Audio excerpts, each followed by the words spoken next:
Thank you very much. Normally, in our business meeting, we don't have an opening statement, I guess, but I think I need to have one tonight that I'm sure we've got more people here than normal. I'm sure most of you are here probably because of, we had asked Mr. Coutu to come and to, we could ask some questions about the proposed subdivision and golf course proposal. Just wanted to remind everybody that this is a business meeting. The public is not, you're welcome to come, you're welcome to listen. This is not a public meeting, so therefore you're not allowed to participate. So just want to make that clear at the beginning before we get into our business tonight. Okay, first of all, I'd like to ask for the approval of the minutes for November 7th, the regular business meeting, and the minutes of November 21st, 2023, public hearing. I thought all of you got that in the mail, and I'd like to get the motion to approve the minutes. Make a motion to approve the minutes. Have a motion to approve? Second. Have a second? Any discussion? Okay. Yes. Yes. Yes. Yes. Yes. Yes. Yes. Minutes are approved.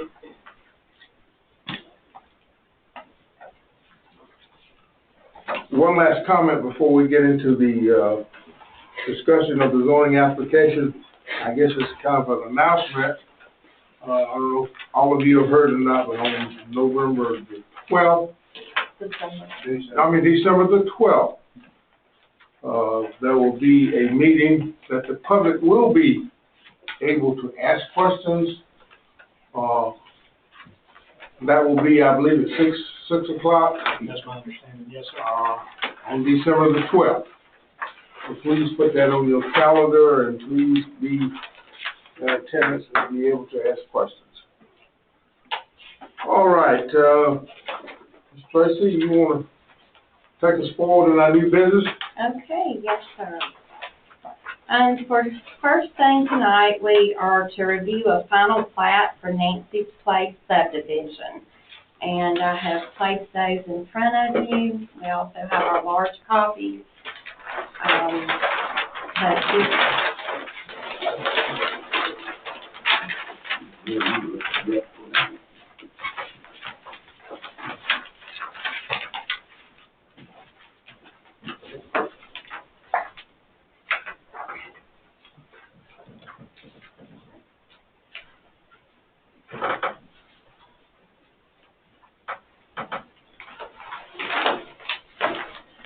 Anything in particular you want to bring out about this plat, or Chris, do you have any comments on it? Not at this time. The layout meets all of our standards. And then this plat, I can't remember the year, but preliminary was approved. 05. This preliminary plat was approved in 05. Mm-hmm. Y'all may remember the location because it was brought to us over a year ago for a final plat approval, and there were conditions levied against it during the final plat approval. The owners chose not to record it to let it revert back to the 2005 preliminary plat that was approved, just to give y'all the history. Okay. Any questions or comments from the board? I wasn't a member at that time. Were there any conditions when this plat was approved, or is there any history that can be provided to us as we kind of look at this? Yes. As far as the history goes to it, there wasn't anything except the preliminary plat. At that point in time, there weren't any conditions levied on it. from the rezone at that time to the preliminary plat, but it still hadn't met the final plats. Sign off and approval to begin construction.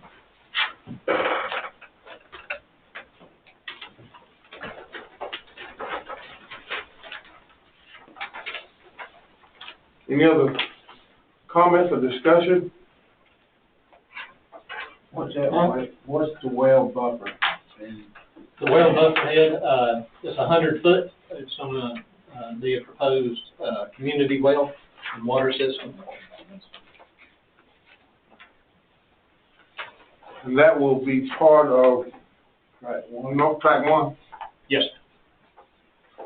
So whoever buys track one, if this is approved, will buy it with his note. with the well. The same goes for the, I'm gonna turn this just a little bit, make sure I say it. The pond area, the existing pond area that's part of the stormwater plan, that's on lot 3. Mm-hmm. The ownership of that would also go to whoever purchased lot 3. And they would be responsible for maintaining that? That depend on the HOA and covenants. Which we really don't have anything to do with. So lot 1, the well supplies everybody. Yes, ma'am. So they're easy. Do they need an easement for all? No, ma'am, the water system will run inside the setback, is my understanding, to feed everybody. So there wouldn't necessarily be a utility easement, all the lines would be ran inside of the utilities. One quick question, too. The existing pond, is that part of any sort of water drainage? I mean, Just the, forgive me if I say retention when I should say detention, but it's part of the stormwater plan as it flows off the back. Looking at the plat running along the left side and coming, not necessarily around the back side, but running the entire left side is a swampy bottom. okay. Gotcha. All right, thanks. Yes, sir. Forgive me, I didn't know about this till I got here tonight, but I'm looking in subdivision regs. I don't find this 1 year thing you're talking about. All I see is upon approval of the final plat, it shall be recorded. Tracy, have you got the internal notes? Or internal as in inside of the folder, sorry. I've got a note saying that the 1-year law did not go in effect until 2007. What, 1 year long? Meaning the plat has to be approved by, or But recorded that's by not- 1 year. You're talking about in the zoning ordinance. This is the final plat of the subdivision regs, right? Yeah. So that would be different. 9-8. This is the subdivision regs. This is not a rezone.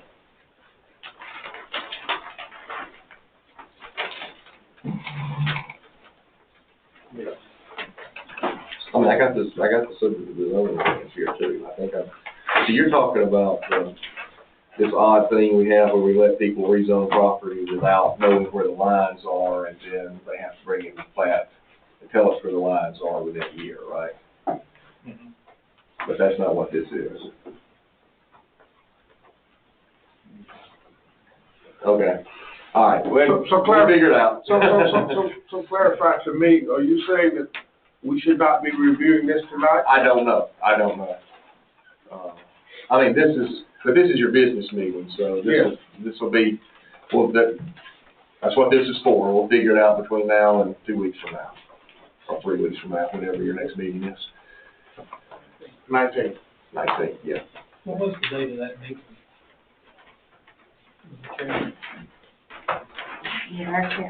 That was March 9th.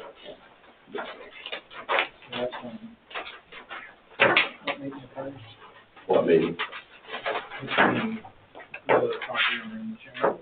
Oh, okay. I'll look at that. All right, well, we'll figure it out. I was just gonna ask while I was here.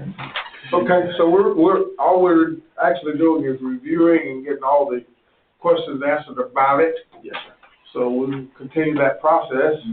If anybody else has any more questions, pertaining to this, what we're looking at. Have the covenants been established for this? I've turned into rough draft, yes, sir. There may be a few minor changes, but the rough draft is very accurate. Okay. It's been so long, I vaguely remember when we looked at this the previous time or times, I had some concern about the water capacity. I know this is not public water, this is well water. Yes. It seems like I remember the capacity of this well, we had a letter kind of like 3 gallons a minute or something. Oh, it's 10 gallons a minute? 10? Yes, and Fulton Well Company has also stated that it will suffice for up to 24 homes, I believe is what. Okay. Yes. Okay. I went in there the other day and I saw a fire hydrant. Yes, sir. There's one fire hydrant. Yes, sir. What is the capacity for flow through that fire hydrant for firefighting service? I'd have to ask that question. I did not know that off the top of my head. If there's not a reservoir or something where this water, 10 gallons a minute. We do have there is a 1,500 gallon storage tank Oh, okay. also there. Yes, sir. Oh.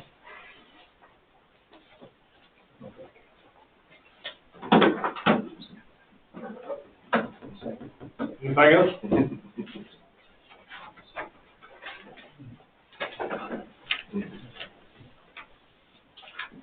Anything else? All right. We will,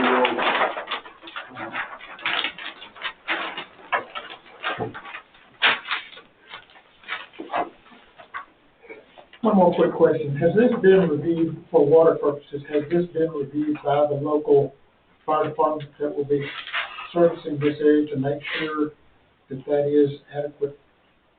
I could get a statement like that from the fire department. Yes, sir. I do have an employee that is a volunteer firefighter. Mm-hmm.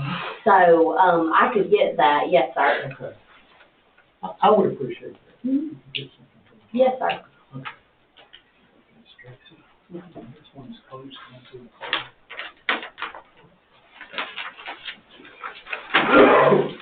anything else on this?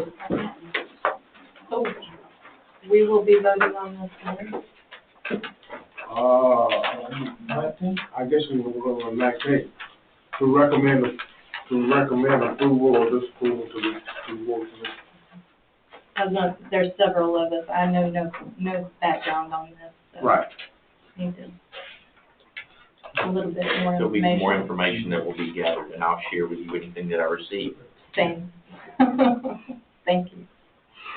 Okay.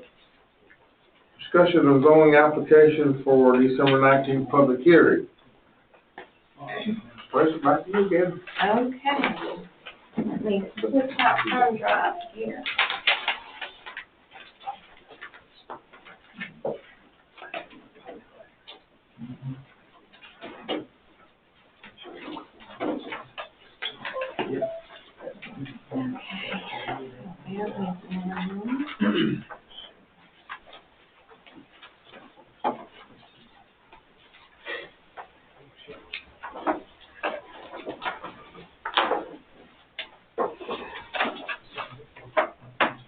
All right,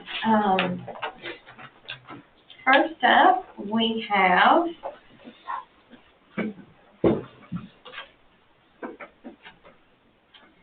Ben and Rebecca Harden, and they are requesting to rezone 28.15 acres from A1 to A2 to allow a split for a child. Property is located at 556 Stagecoach Way in Danielsville on map 63, parcel 65 in District 4. This is in Cuba, but this will not create a breach. And I'll pull up this site plan.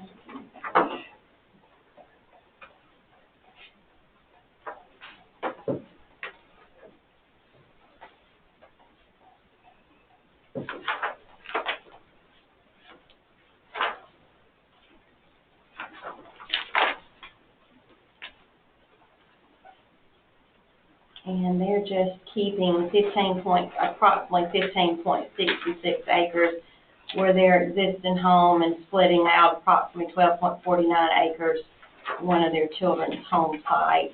Must go to a A2 due to the size. He has a flag lot to connect the road and will extend for the second parcel. He also has an easement through an adjoining parcel that he can use as well. But I advised him against that. The other one was, I believe it was right around here. So he's just, it's one of the flag lots that were approved.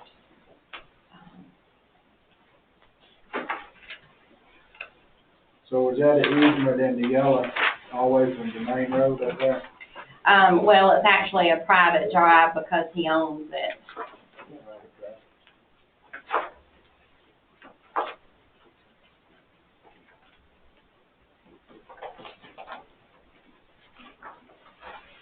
So he wants to split off 12-point-something acres? Yes, sir. Poor child. Which would bring that well under 25, so they have to resort it to, A2. Yes, sir. Any comments or questions in addition to this? Help me with this one. Okay, so there's a 30-foot, the driveway to the road is part of the parcel. It's not an easement, it's part of the parcel itself. Correct. 30 feet wide. And so it gets to the main parcel, and then there's a 30-foot access easement across that parcel to the new parcel. Across the 15 acres to the 12 acres, right? An easement. Yes, I believe so. Okay. So with a driveway servicing 2 lots now, Oh, here it is. I'm sorry. is that considered a driveway or a private drive? It would be a private drive, right, Christopher? What's the difference? Sorry. A private drive is not a public road. Public road is not a private drive. Will it have to meet the same standards? I'm sorry, I'm still trying to figure out this other thing. What are y'all, tell me what you're talking about? Does the driveway in this case, I guess my thought is if it were servicing a single parcel, it's clearly a driveway.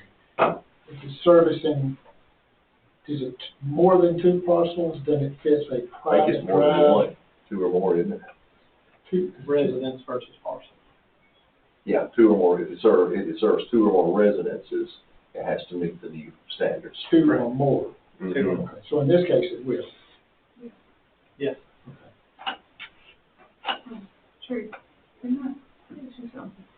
Okay, you saying this was a flag lot, Yes, but the driveway goes between 2 people that don't own, that's not his property. So don't they have to give an easement if it's coming through their property? no ma'am, they own that strip between it, so it's not Oh, even no. an easement. The person that wants to split owns that. Right. And currently, there is another access you can see right here with a 30-foot access drive Yeah. that he could use as well, but, and it may be beneficial to him if he's got to bring it up to county code with the 2 or more residents, but, he could do it either way. So how wide is that driveway? I mean, that, 30 feet. 30. What's it, on a private drive, what's a width what's it gotta be? Is it more than 30 foot? No, sir, 30 feet, cannot exceed 1,500 feet. And Ms. Patrick, does Calvin Ward own that 30, or Pastor Ward own that 30-foot access drive? He does, and he told him that he can use it if he wanted to. But he's more out to just use his own private drive with the 30-foot easement. Yes, ma'am, thank you. Any more questions? Not trying to major the minors, but on when we're creating a new parcel, doesn't there have to be 150 feet of road frontage?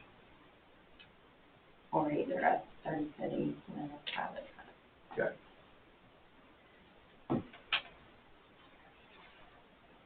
Okay. Okay, clear? All right, thank you, Ms. Tracy. Okay. All right, next up, we have Bruce Patterson, applicant for Janelle Bowen Estate, is requesting to rezone a portion of the 17.594 acres from A2 to AR to allow a split for inheritance purposes. Property is located at 6814 Highway 106 South in Hull on map 29, parcel 38 in District 1. This is part of a mother's estate. Bruce and his two sisters' mother has passed on, and they are trying to divvy up the estate. Mr. Patterson's the executor, and they're just trying to, at this point, cut out approximately 4-acre cut for a granddaughter, and then the remaining will stay A2. So as far as this easement, there's also going to be some land absorbing from the other two sisters, but as far as this rezone goes, it's just rezoning a 4-acre portion to AR. From A to AR, and the remainder will stay in AR. Mm-hmm. Questions or concerns about this one? Or any kind of clarification?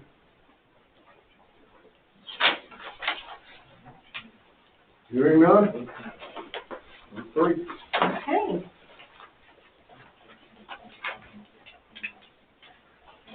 All right, next up is Lynn and Tanya Hicks. They are requesting to rezone their 5.8 acres from A1 to R1 to allow a split for a child. The property is located at 334 East Commerce Road in Commerce on map 2, parcel 41 in District 1. He is just basically wanting to give his daughter 2 acres. He and his wife live on the property, so they're wanting to retain 3.8. And this is approximation. And she's getting married and wants to build a house. So this will landlock his 3.8 acres back here, as you'll see on the site plan, but he's planning to do an easement to go across her 2 acres to access his. And he also owns all the surrounding property around this parcel. And the only option was to go to R1 due to the 2-acre land.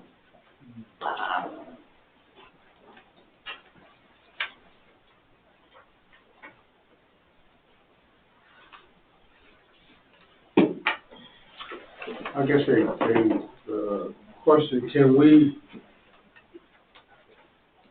if we do approve, can we look at approve this with him just saying that he's gonna do an easement? Right, and it would be, That would be a condition, I guess. right, yes, sir. Or, that's the only way to get to it, so yes, sir, that would be part of his rezone, would be to access it through that easement. Because I don't know, but I'm almost positive we can't rezone something that will be landlocked. Right, that's correct. Any other questions or comments?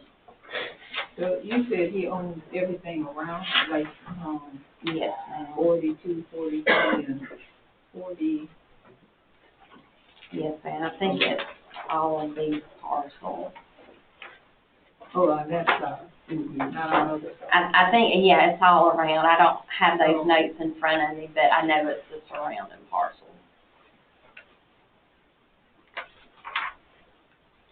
I wonder if he'd be willing to go through another house. No, It would be considered an easement either way. yeah. Doesn't matter.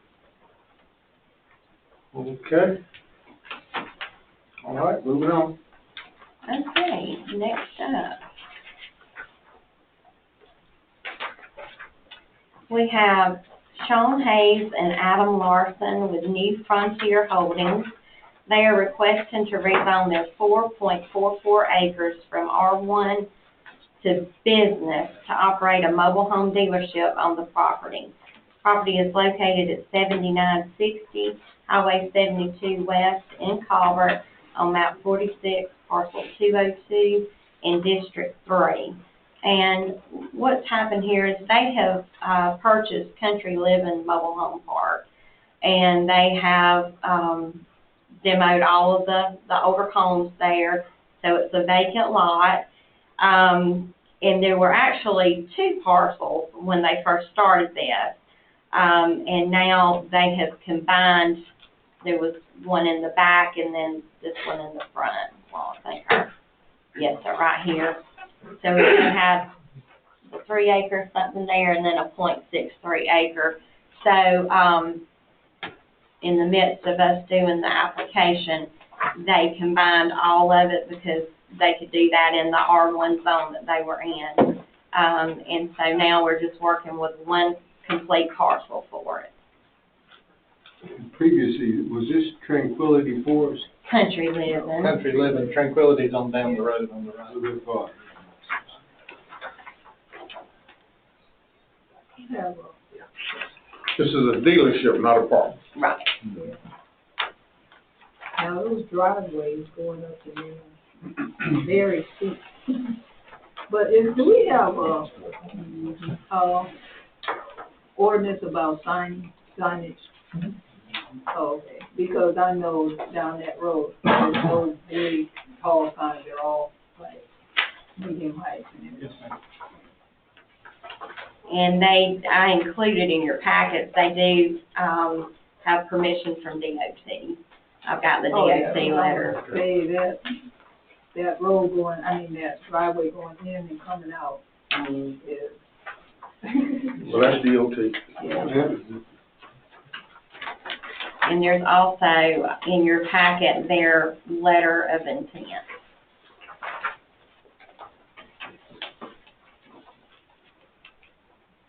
Okay, any other questions?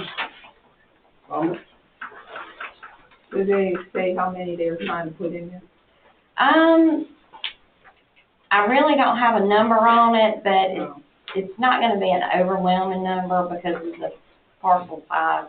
But I'm thinking maybe, 10 to 15 maybe? I don't think they could fit that many in there, they're the newer trailers. Okay. Yeah, because I there don't was want only, to speculate, Thinking, well, let's see, one, they wouldn't have very many Boy, show you put a models. lot. about 7, because I'm looking here and he's showing the show home. So it looks like Back to back. 7 counting the office that they'll be using one of the homes as an office. oh, right, because I'm saying, I know they can't fit much in there. Be surprised. Yes, sir. Well, according to what is already in there. And though they have to, well, they don't have to look up. They don't have to. Well, They just want to drop cord to them yeah. and turn the lights off.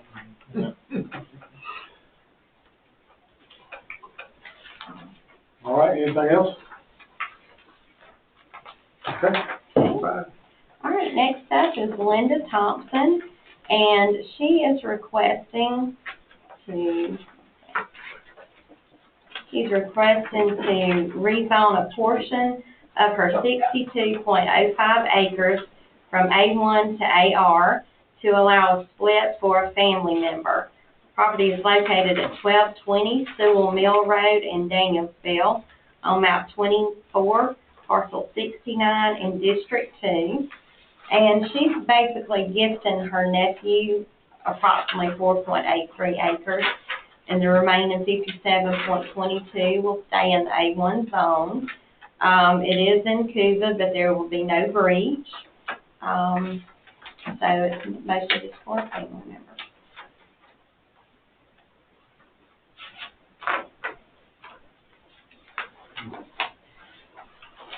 Questions, concerns?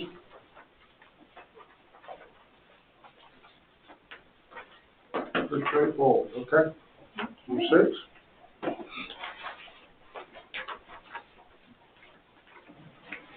All right, next is Victor Neely, and he is requesting to rezone 2 adjoining tracts of land containing 1.89 and 4.62 acres from A1 to R1 to combine and make 3 splits for a total of 4 parcels to build homes to rent or sell. Properties are located at 0 Highway 29 South in Colbert on map 43, parcels 97 and 10601 in District 2. Now, he recently purchased both tracts of land, and one of the parcels housed the old Tip Top Motel that was there for years, and they are scheduling to demo that. He is wanting to combine both of those tracts to make 3 splits for a total of 4 lots, and he's looking at about 1.5 acre lot sizes. Some of it, I think he's got 1.75 on one, but the rest are 1.5. He doesn't live there. He's just using it for rental property or either to sell. And the DOT is requiring a shared driveway, and that is this back little white area right there is what they recommended.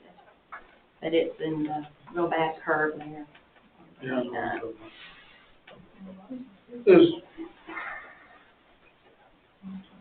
Is A1 now Yes, sir. with that? Well, I guess that was built prior to zoning. Right. Yeah, it's been So you can just put up with it. Mm-hmm. Okay. Tip Top's been there since the late 40s. Okay.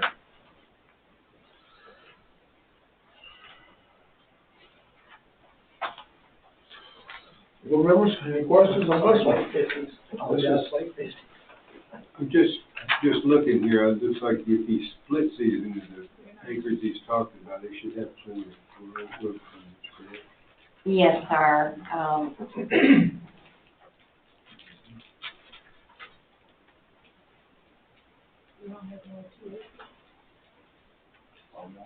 He's going to R1. Oh, R1 is R.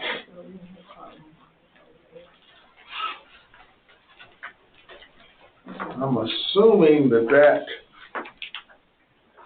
probably goes somewhat against our comprehensive plan. As opposed to going to AR instead of R1?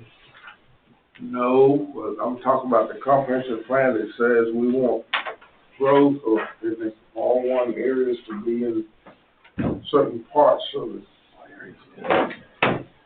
Big green. county. I mean, that's one of the things we have to, when we're making a decision, one of the things we have to look at is the comprehensive plan, the subdivision regs, the zoning regulation, all that. That's the only reason I'm pointing that out. Yes, sir. So before we come back on the 19th, to actually have to vote on this, we need to look at all those things.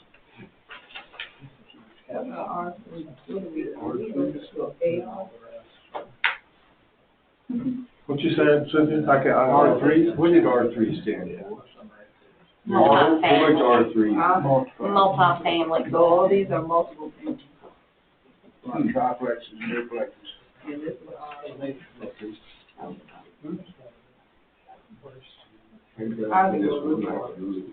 yeah, because it's got all multiple.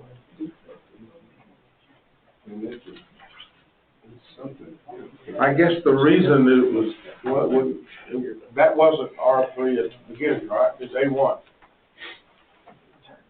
Well, this is no Yeah. plat. Yeah. I think it's- Any comments, questions? Okay, move on. Okay. Number 7. All right, next we have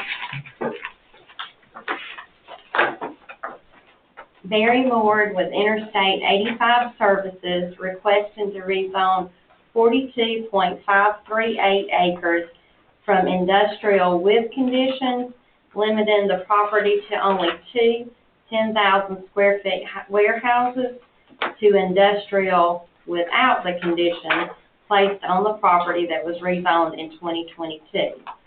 Property is located at 11270 Highway 98 West in Commerce on map 2, parcel 6 in District 1. So, although it's not changing the zone from, industrial to industrial, we were advised that the conditions, need to change with that condition placed and without the condition placed. So there was also other conditions placed on the property, and I included those in your packet. One was no hazardous chemicals or environmental hazards being involved in storage on the property. And,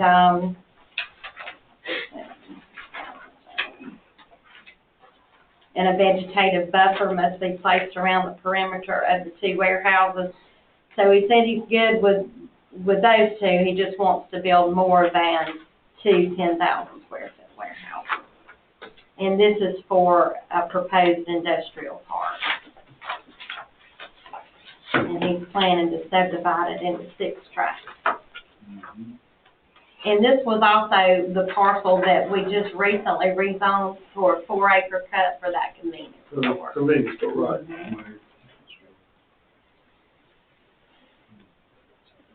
So he wants us to remove the conditions? Yes, just the one, limited him to 2. And I guess he's wanting, he didn't state the number, but probably 6 or more. Well, when he first came before us, he asked for 2, right?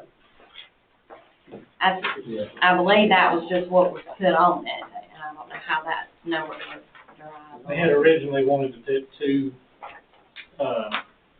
10,000 square foot storage buildings, and that was really all that was spoken of at that time. I'm not sure if they were planning to try and do overflow for the battery plant or Walmart or somewhere up there around Banks Crossing corridor. But we did have part of this parcel rezoned for the convenience store gas station. Right, we just did that. Not long ago. That's everything behind that gas station that's left. So essentially, everything east and south of this is Madison County. That road, that limited this land is on the other side of that road. This is Jackson County. Yeah. Mm-hmm. I think it's 100 foot right here, give or take. Right. It's Jackson County, and then it kind of flip-flops as we come through there. Down the road. Didn't tell you how it got flip-flopped, but we enforced 3 houses on the left, I can tell you from code enforcement, and all but 1 house on the right. Yes, sir.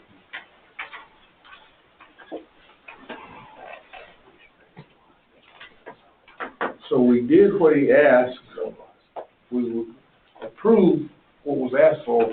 Now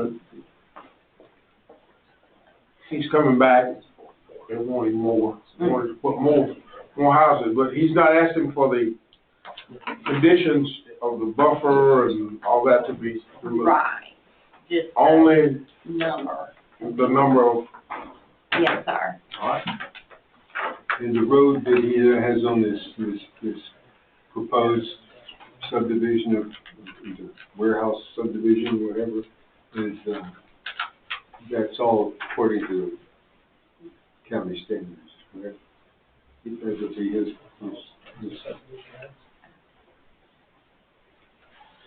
You'd still follow the subdivision regs. Putting in the roads, utilities, things of that nature. Yes.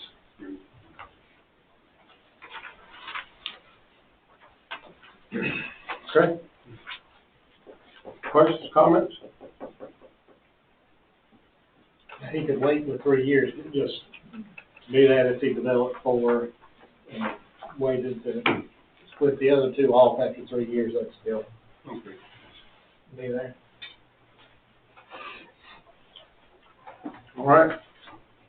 Number 8. Okay.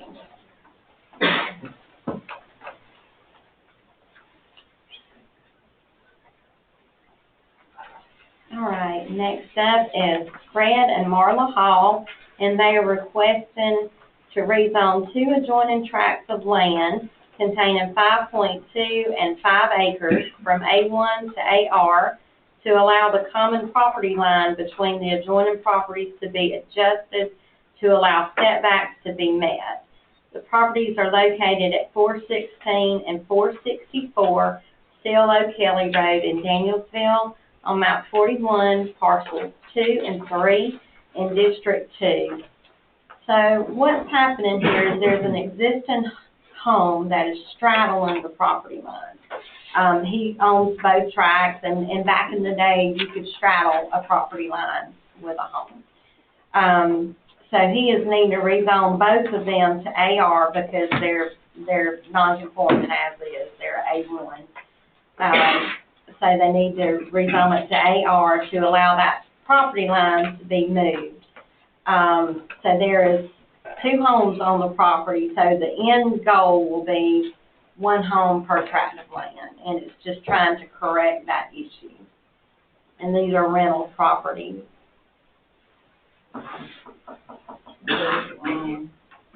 It would just keep non-conformity, this is not approved.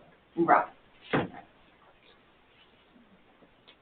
Maybe not trying to, oh, you just want to correct. So he owns both properties. Right, that's correct. So he's gonna end up still with 2 parcels. He's wanting to move the property line. Right. And the end result will be what acreage is on those parcels, once the property line is Well, They like 5-1 and 5-1, they're, one's 5, one's 5.5, and they're really trying to, I don't want to say property swap, but to keep them. but minimal changes. Yeah. right. So roughly 5 on each side. Yeah. And we're not Maybe running, 4.8, so. we're not running into a well situation where one, Not my knowledge. okay, so they're both got their own, okay. Okay? All right. You ready to go to the next one? Yes. Okay. All right, the next one is Shane Sarter, and he is requesting to rezone a portion of his 25 acres from A1 to A2 to bring the property into compliance with zoning regulations after a portion of the property is split and absorbed into his neighbor's adjoining property, which is map 105, parcel 12-01, leaving him with a total of 18.68 acres. The property is located at 0 Bertha Willis Road in Carlton on map 105, parcel 1202 in District 4. So what's happened here is his neighbor is wanting to purchase the 6.32 acres to absorb it into his existing 25.60 acre tract. And he's doing this because he likes the spot to build the house on. So he just liked his 6 acres better than his 25 acres, I guess. So it is in Cuba, but it is up at the end of the year, and as long as he waits until after the first of the year, which it won't be approved until then, he will not breach. Any questions on this one? No, the absorption, is that to be covered, or? That need to be a condition, because otherwise it'd be a non-conforming 6.32. Thank you. In which the site plan has a tiny Z-bar right there. And right there.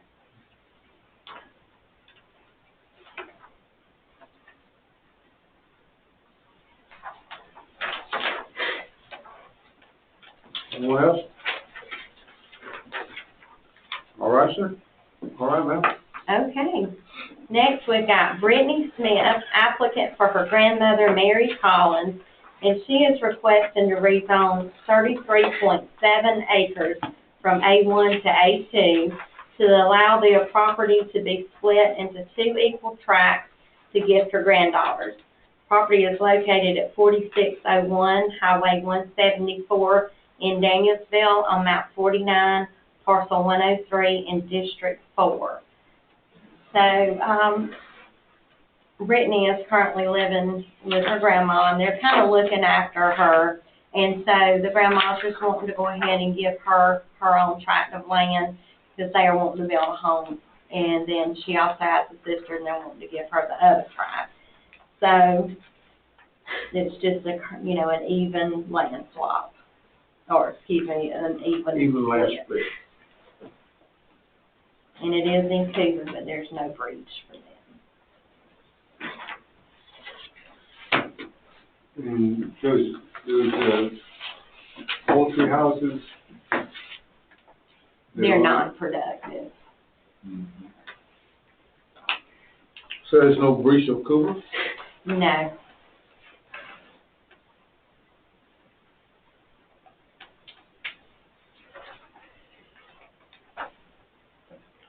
Any further questions? I know I'll probably see it when we get out there, but I guess those are chicken houses in the adjacent lot. Those are probably not accurate either. Pardon? If you see on the map itself, the landscape version, looks like there's. Right here. Yeah, I see those chicken houses in the adjacent lot there. Mm-hmm. Are those chicken houses? I take it. Just looking from this. It looks like that. Well, anyway, once again, I'll answer that question. and look at it. Okay. All right, any further questions or comments? All right. Okay.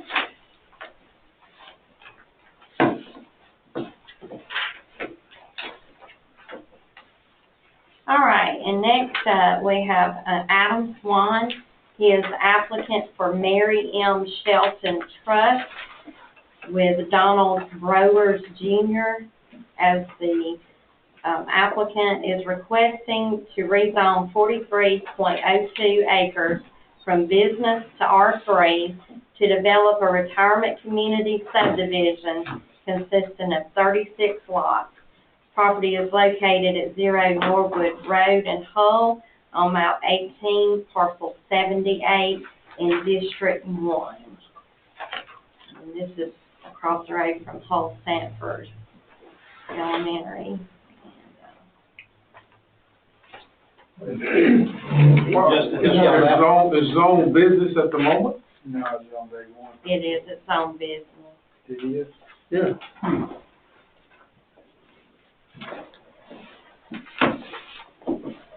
I just wanted y'all to know for when y'all go out there on go up on that. There is a pipeline coming through this property, but you have to go back now, sorry. Okay. The reason these lots and the houses have been proposed set back is so that the pipeline can cross through. Just so y'all know.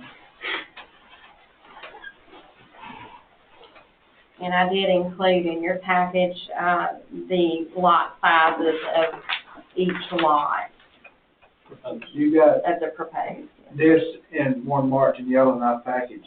Is that the parcel that gonna be rezoned? Go back up one, Okay. right there. That- That's the zone day one, ain't it? That's Yeah, the I zone think day that's one. I don't think those maps, though, yeah, I'm they sorry. haven't been updated. So it is a business, right? It is, I apologize, that should have been corrected, Is but there- our zoning book is business. If there's an operating business there? No, there's nothing there. There's nothing, they got, If it's the parcel I'm thinking about, there's nothing there. all they got there, maybe a little old storage unit, or park a truck or something other in there. There's a drive coming in, There's a drive, used to be the old 106 corner right there. yeah, the old 106 used to come right right through here, here's the new red light. Coming through. Just prior to that new red light, there's a road, it used to be 106. Yeah. And went on, that's spur 106 now, I guess that's what they did. They changed it so much, I don't know. I think that's what it is. Whatever it's called.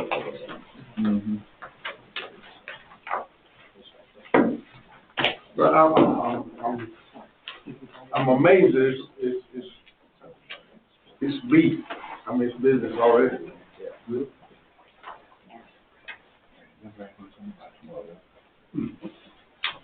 Okay, any other questions? I think we can.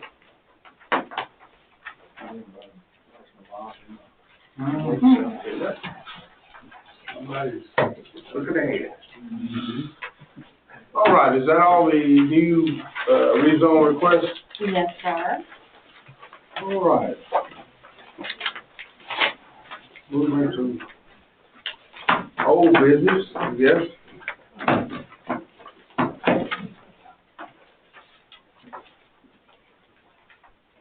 All right, Mr. Coutu, I guess, am I pronouncing that correctly? You are, absolutely. Okay, if I'm not, I do apologize, but I try to get the names right the best I can. You're probably only the second person that's ever gotten it right, so it's pretty impressive. Well, don't feel bad. I'm in the same shape. So, Tracy, you want to make a few comments, or you all make a comment before you come forward? Christopher? Today. Yes, sir. This is a new updated site plan that he submitted to me, just this afternoon, and that's the one I had laying at your desk.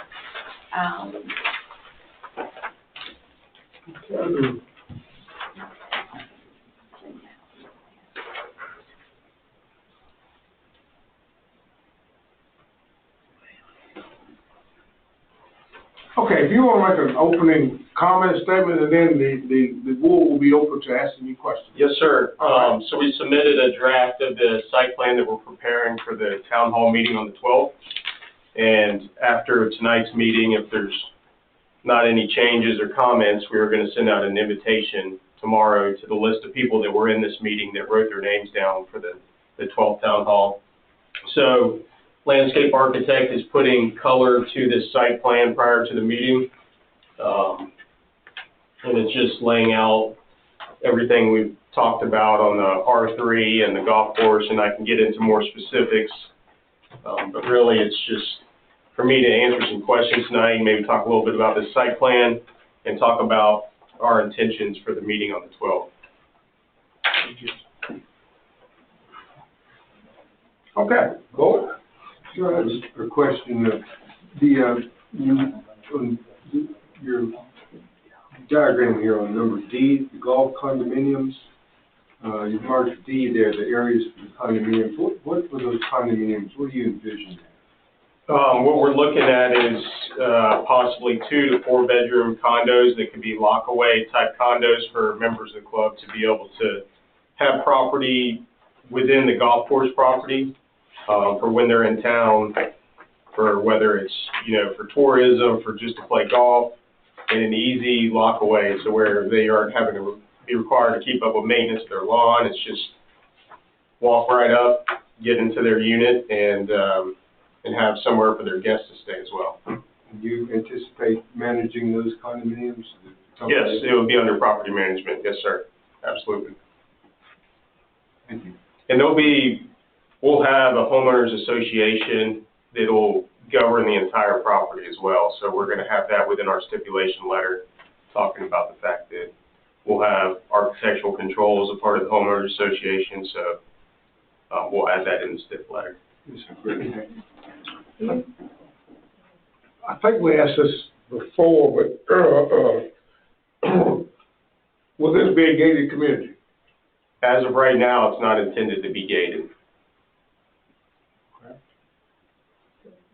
Is there any reason for that?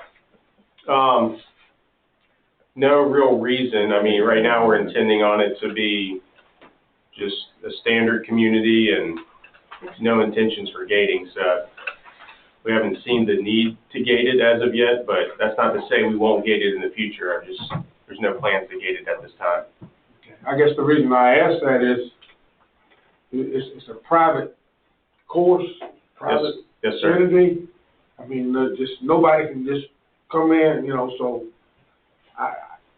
I myself can't quite understand why it's not going to be gated. Okay, well, let me get a little more specific on that, so I see what you're saying. So the community roads would be intended to be public roads, but the actual little drive that goes back to the private club, we may or may not gate that, but that would just be a private drive, and it may just say something like private property, you know, and a nice little placard at most is kind of what we're thinking. It's going to be an understated drive to get back there, but just coming to the clubhouse would not be open to the public, no, sir. So whoever buys the condos or whatever, they'll only have keys or be able to get in. On the Golf course. Well, there won't necessarily be a key to get to it. There'll be a staff at the clubhouse of the golf course, so they'll be managing that. And a lot of golf clubs they don't have like manned security at the very front. Some of them do, but not all of them. A lot of them, you drive up to the front, and if you aren't a member, you'll probably be asked, "Excuse me, sir, this is a private club," or something would be said. But most people kind of know that when you have a private club, it's not open to the public.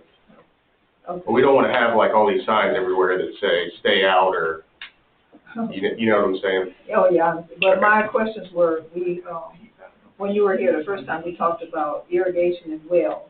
Yes, ma'am. How is this going to be supplied by water? Because I know that's county water now. We have to, I think they said earlier. There's no county water there, right? Yeah, there's no county water, so. Right, so I'm working with the county on determining exactly how to service the site with water.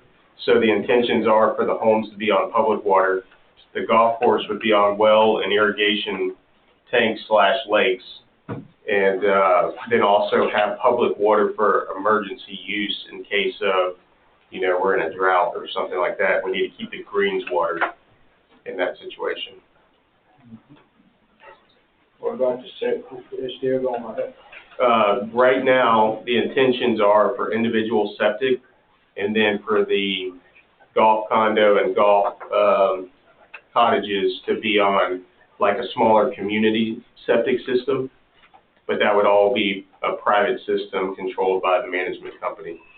There are options to go with a community septic system, but we're thinking we're probably just going to do individual septic for the houses. So when you do that, we're talking about, I know we said there was 2 pipelines going back there. Yes, ma'am. So you have to have septic plus backup. Well, so on the pipelines, we're fully aware of the easements. We've got I think it's a 50-foot easement and a 150-foot easement, 2 of them. And so we're accounting for that on our site plan and in our overall plan. You know, obviously we can't put a septic tank over the top of the pipeline. Yeah, but, I know the one that you gave us before, it showed the housing, unless you're going to. You don't have it. We've perfected that somewhat. We did miss one on this plan. The colored version will have it accounted for, but I'm showing both easements, and I can point to them if you'd like. So we have one easement going right through here. Oh, okay. And then one easement going through here, and it left off this little corner. But we understand, on our survey, we have the easements clearly documented in the title that we ran on the property. It's Plantation Pipeline and Transcontinental Pipeline. So those are clearly spelled out in our title policy. So obviously the water is, at this moment, I guess, 3/4 to a mile away. I understand it's a little less than a mile. Yes, A little less than a mile, but I think you said that the homes will be supplied some water from there, plus the fire protection that we adequate water supply for fire protection. Right, on individual septic, if you're supplied by public water and you're not drilling a well, you can go as small as 3/4 of an acre for individual septic per lot. And then if it's based on a well, if the home is serviced by a well and a septic system, you have to go an acre plus. So there's already guidelines as part of the health code of what size lot you can have based on whether it be public water or well water. And those are minimums. I'm not saying every lot's gonna be, say, 3/4 of an acre. We still have to have the proper soils in order to get the perk rates necessary to be able to permit a septic tank and septic field on 3/4 to, however big a lot it is. On these houses, are they gonna be all built at one time, or are they gonna be sell lots and build it? It would be sell lots and build homes. We won't build them all at one time, no, sir. There may be a few, spec homes, but for the most part, they'll be custom built. The landowner will engage the builder to build a home. Is there gonna be a restriction on home sizes? So there is gonna be a restriction, and I don't wanna get into the specifics of that because we're still working on that this week for the presentation next week. But there'll be a minimum square footage, there'll be a minimum architectural control, which has, veneers on the exterior of the home for, just the aesthetics. And the homeowner association will control which builders can build as well. Right now, we're talking to South Haven out of Roswell to be our builder for the clubhouse and then also for the golf cottages. And so they'll likely be one of the main builders that can build on the home sites. But then we'll probably open it up to some Athens builders and, builders from like Lake Oconee area. So we haven't pinpointed that exactly, but that's the intent. So when you meet with us the next time, you have like your HOAs and what the model homes will look like and all that, the plans and all that? Yes, ma'am. I've got a presentation that's being colored up that has some renderings of the anticipated houses. We won't have like the HOA docs put together, but we're going to have a stip letter. We received the template that was talked about in the last meeting on the stipulations that are typical for surrounding counties. So we'll have a stip letter with some specifics as to square footage, architectural control, the mandatory HOA, things like that. The reason I asked that is because I'm curious about, you said these are going to be able to be rented out. They're not going to actually be living there, most of the people, right? Well, most of them, not necessarily rented out. There will be the ability to rent, yes, but most of them will be second homes, so they won't be occupied. They won't be full occupancy. Like a vacation home that they, for instance, some people may only come for Georgia football home games, honestly. So that's what I said last time we talked. You said they'd be potential rent out. So I was wondering, is there going to be a cap on the rentals? Yes, part of the HOA will be controlling rentals and the ability to rent, and also go above and beyond the county code relative to behavior and parking in the driveway and cars per house, and there'll be a lot of details as part of that. Yeah. I guess I have one more thing, I'm sorry. Okay. I guess this goes to Chris. When they, didn't we say when the subdivision, I don't know if this is considered, that it had to be two ways, one way, it had to be two ways in, not just one? There are two. Oh, there are? Yes, Okay, Sanford Road and Helicon Springs. Oh, okay, I'm sorry, I know last time we didn't. Okay, thank you. I want to go back to the land use for just a second. Yes, sir. I've heard that the golf course portion will be considered A2. Yes, sir. The residential portion would be a proposed R3. Yes, sir. This may be more of a question for staff. Are we talking, when we do something like that, are we talking about two separate parcels, that one's an A2, one's an R3, separating these two? So this would need to be two parcels in order to do that? Yes. Shouldn't that be divided up and surveyed out and separated before we vote on it then? Since we have each one? And the summary of the site plan, they have listed out as a, golf course, not hard lines, but what they're proposing in acreage. Golf course with clubhouse and amenities, which would be the A2 at 306 acres, and then the single family dwellings, taking up 248 acres, approximately, without hard lines, whether y'all choose to increase or decrease as part of the condition. Right, we're trying to pinpoint the way the zoning was initially. I thought it would be split zoning in the way that it just kind of covered the whole property. You could go either direction across the total acreage, but now they're saying that it'd be best to separate it out. So we're trying to lock in kind of what acreage would be the golf course. We haven't completely nailed that down yet because the golf course needs to shift a little bit, but we do have a full boundary survey already performed on the property, and that's what the site plan's based off of. And so we can easily put our split line, depending on how the meetings go over the next couple of weeks. So all the residentials, including the condominiums, would be under the R3? Yes, sir. Because, I know that land is kind of open, there's not a lot of trees, what I saw, is that true? Well, it depends on which portion you're on. Kind of near the north side of the property is more pasture, and then the south side, closest to the creek, you've got hardwood tree lines going along the creeks and the draws. Okay, so the golf course is gonna be mostly on the pasture side? It's actually going to be on the lower side, closer to the creek.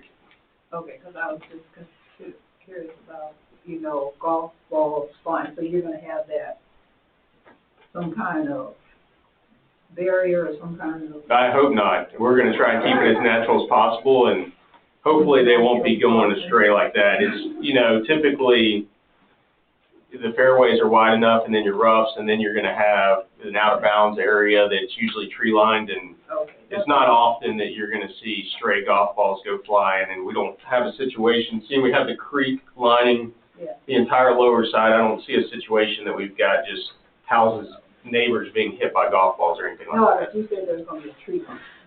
There will be from our neighbors that are existing. Right. And then there will be some pasture that some of the home sites are on, but there'll be enough separation that we shouldn't really have any issues with needing any kind of netting. Okay. This is more, we're going for more the landscape of a natural setting to try and avoid like the netting that you see at like Top Golf or some of the in-town driving ranges. So, A1, I guess this is for Christopher, A1 permitted uses is the golf course. That's why that part has to be A1 and the other part. A2, yes, sir. I mean, A2. Okay. Yes, sir. Yes, sir.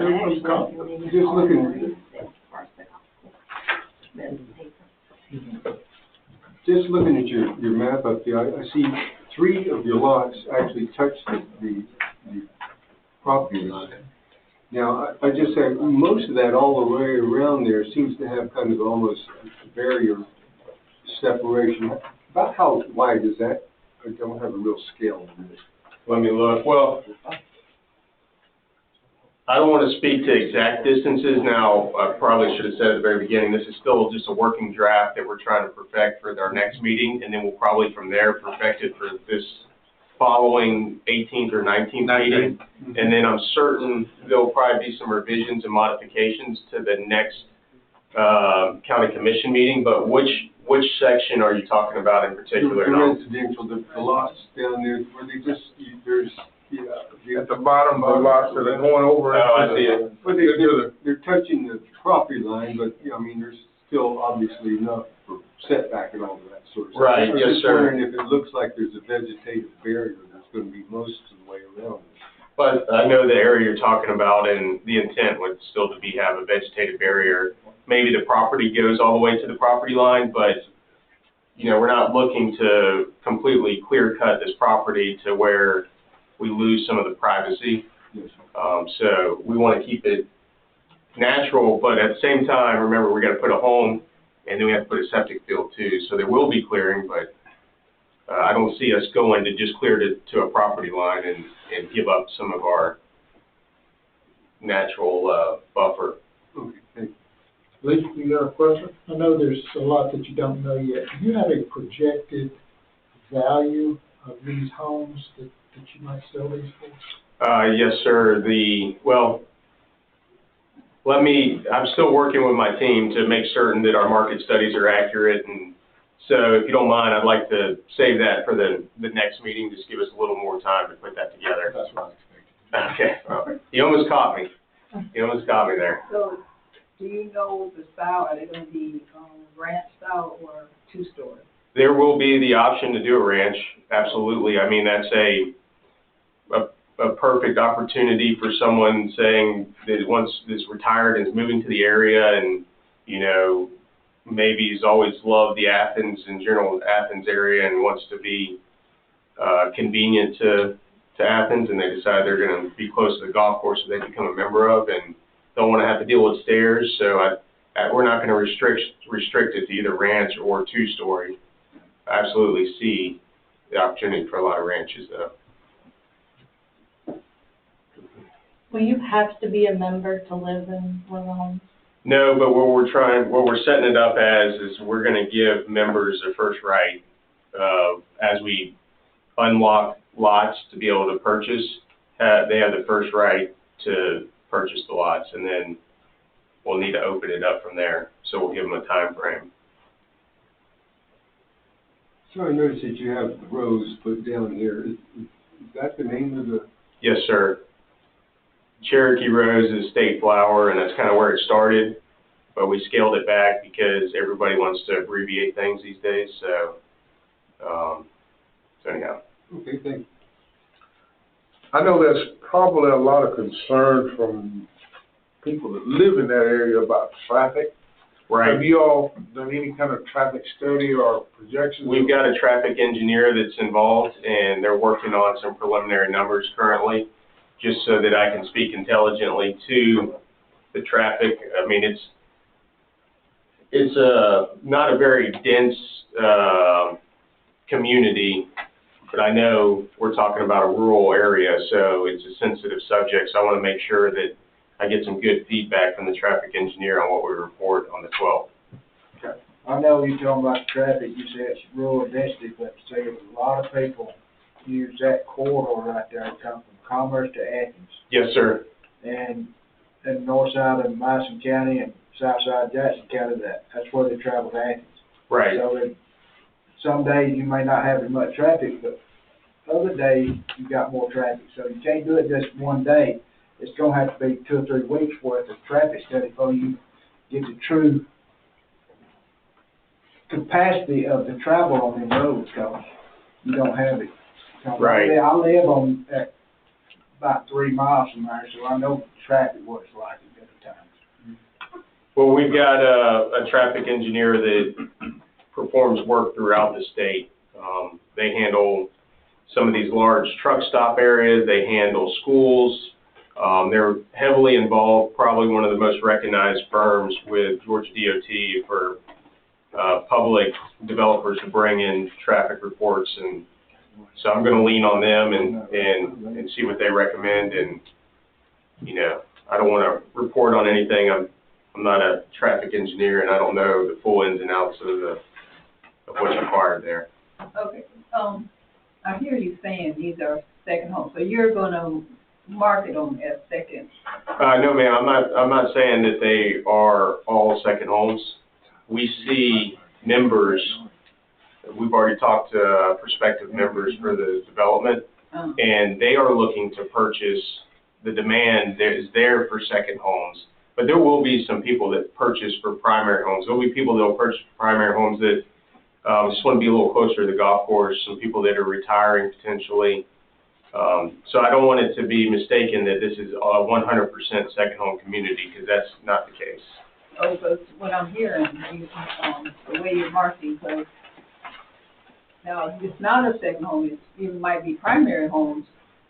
There might be a potential of impact of the school system if there's people that are coming with children.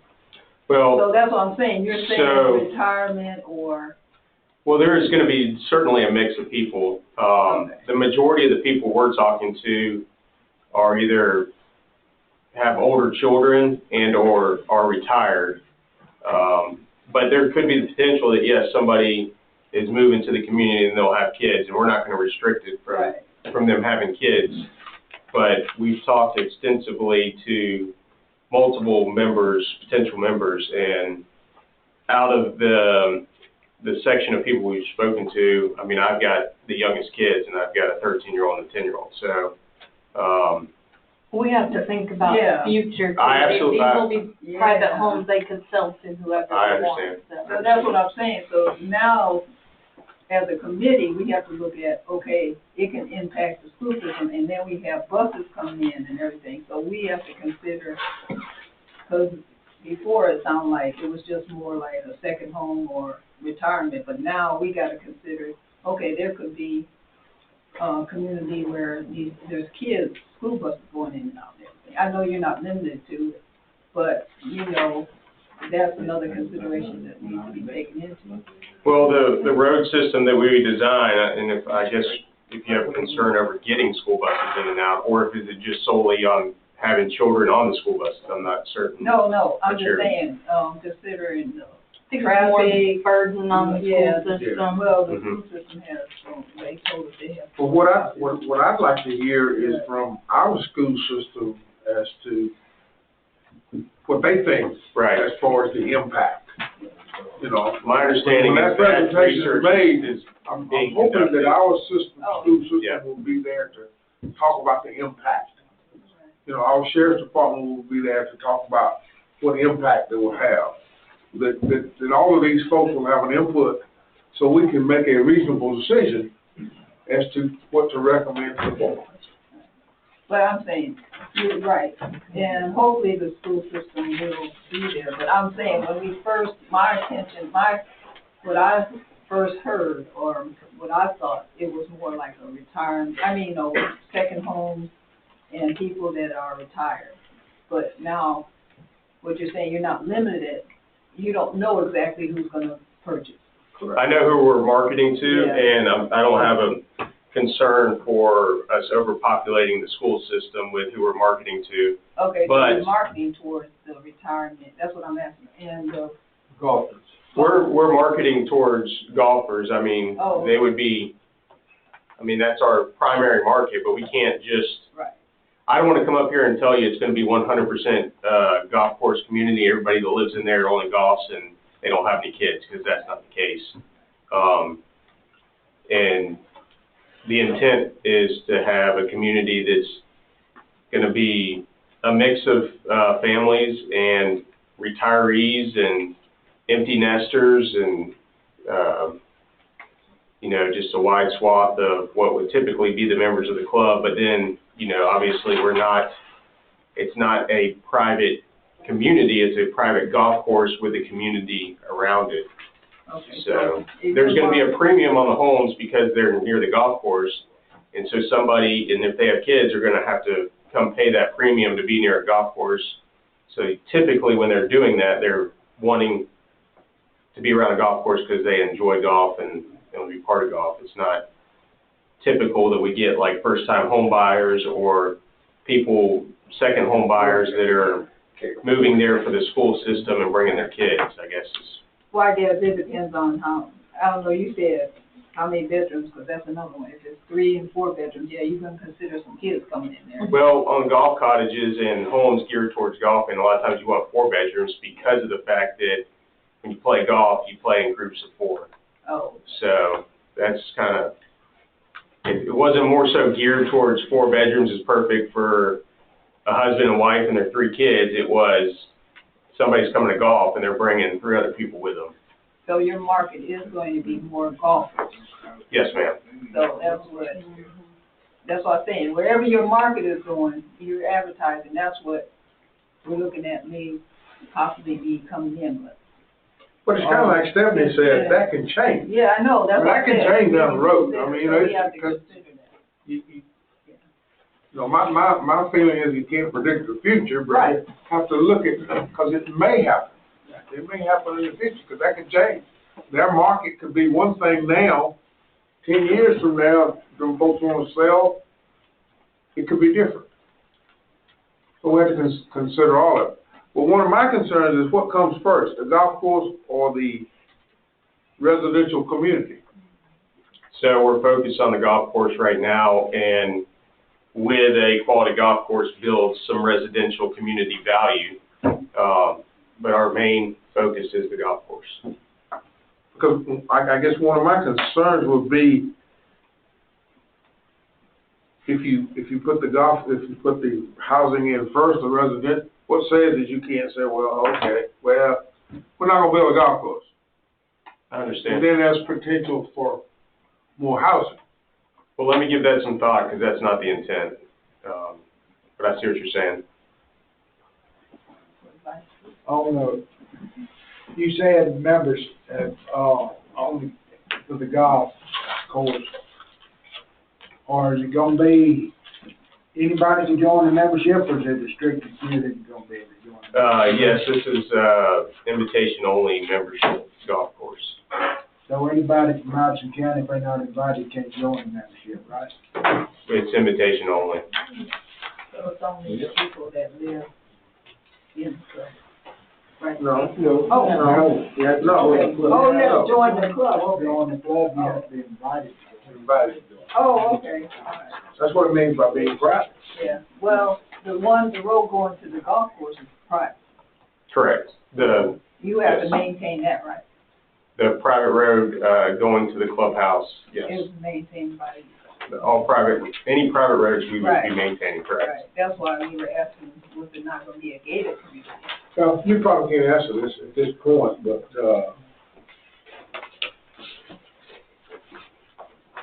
would there be any objection to, because if it's public, the county's gotta maintain the roads. If it's gated, you guys gotta maintain the roads. So is it beyond thinking of, you guys might wanna make it a gated community? Because you're putting something on the county that right now doesn't exist. Well, there's gonna be a tax base generated off of the fact that every lot we develop and sell, we're gonna be paying ample property taxes for those. So, the intent would be, there's school taxes that have to be paid, there's roadway taxes, everything associated with that, so, We can make it a condition also. Understand, that's really want to point that out. I mean, that's what we're here to ask questions for, is Right.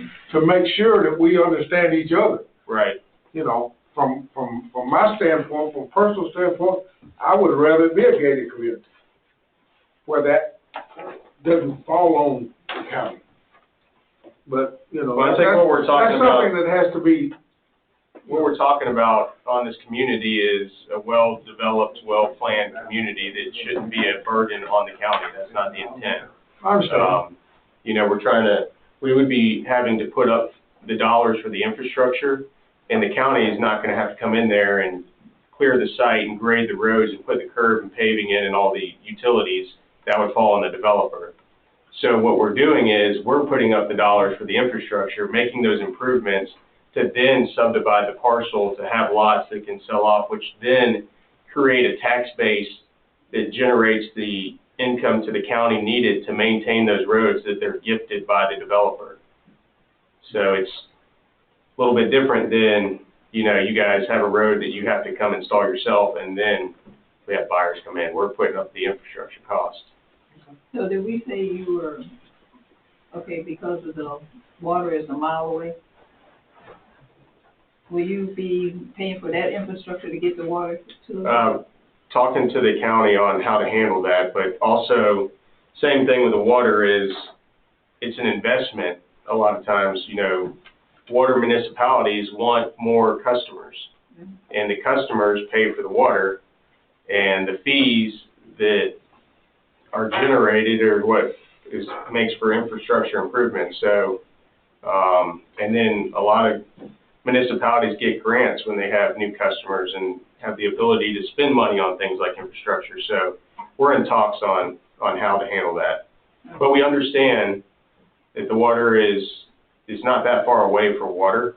It's pretty far for sewer, but water is really not that far away to service a community like this that would have usage and have dollars generated to the municipality. Obviously, from a business standpoint, you want to put as many houses in here as you can sell. But have you established your break point? What's the minimum number of houses that you would want in here? Well, And would you be interested in larger lots? so there is a potential for larger lots, and that's going to naturally come from the fact that we're going to end up having soils that only warrant, like, you know, we could have an instance where there's a 2-acre lot because there's only so much soils for septic. So it's a balance of the market. You know, with this community, our intent isn't to just throw houses in and have them close together and just build them and people have the cheapest opportunity to get in the door. This is more of an established neighborhood that has the architectural controls and has a theme to the community that also comes with the fact that you've got some landscaping and you've got some buffering and you just a feel to the community that people are going to spend a little bit more to not have somebody 10, 20 feet from the side of their house.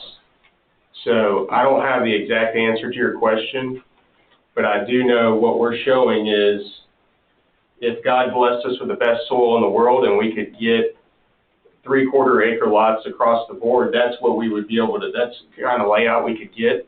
But we all know, I mean, everybody in this room probably lives on septic and they know that to get perfectly 3/4 acre lots is difficult to do.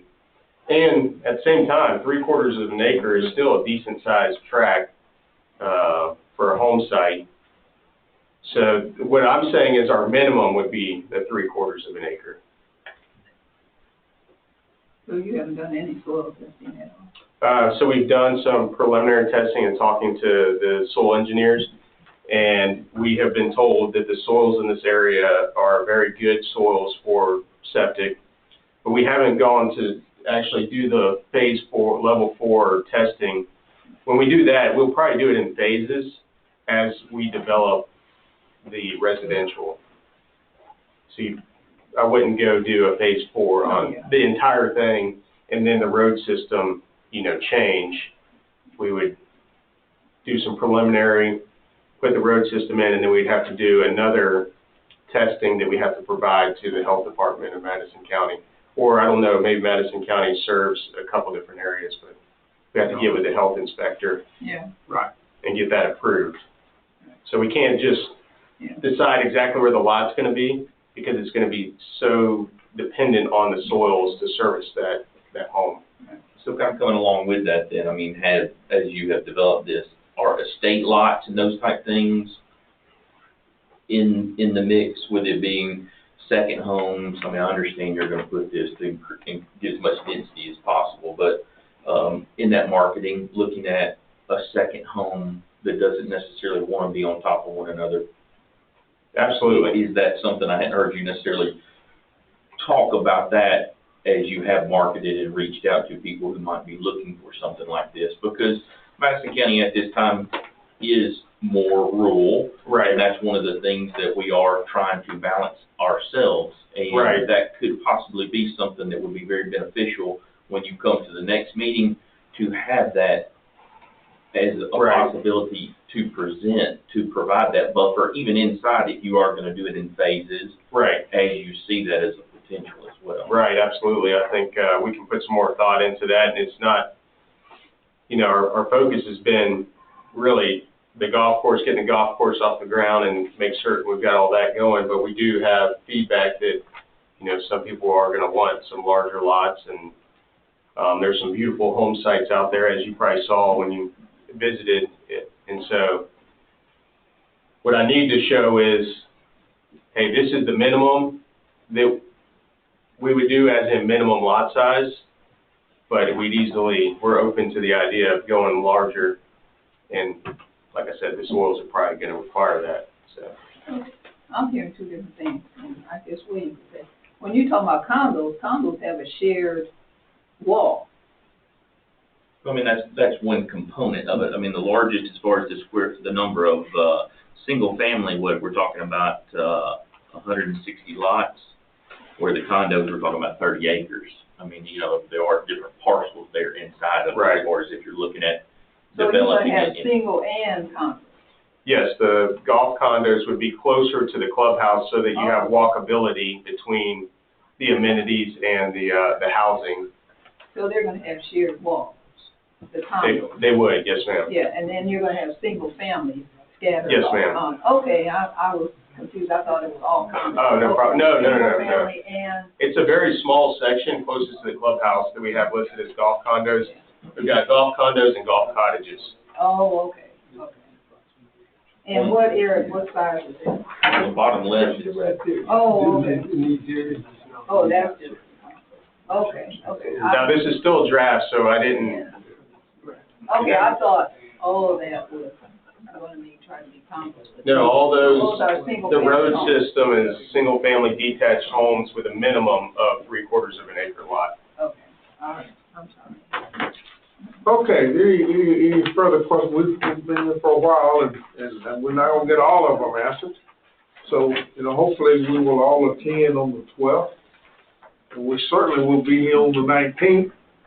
So we still have other questions that we can get answered, but I thank you for coming, and I think you should like us more than when we got here. But, any last pressing questions on your mind? If not, we've got some other business to take care of tonight. Yes, sir. Can I take a small break? Yes, sir. Well, I will send out an invitation How about a tomorrow. 5-minute break? I'll send out an invitation tomorrow to those that signed the list when I was last here. And then if there's anybody else, I don't know if anybody else is here who cares about what we're talking about, but if they want to Oh, I'm be sure on there that is. email distribution, I can get your name. Okay. All right. Thank you guys for your time tonight. Thank you. Yes, ma'am. Y'all are welcome to stay. I know, I can follow up. No, that's fine. I'll let you. Over here. Oh, you do? Which side? Okay. Is that in the road straight back and, Yeah.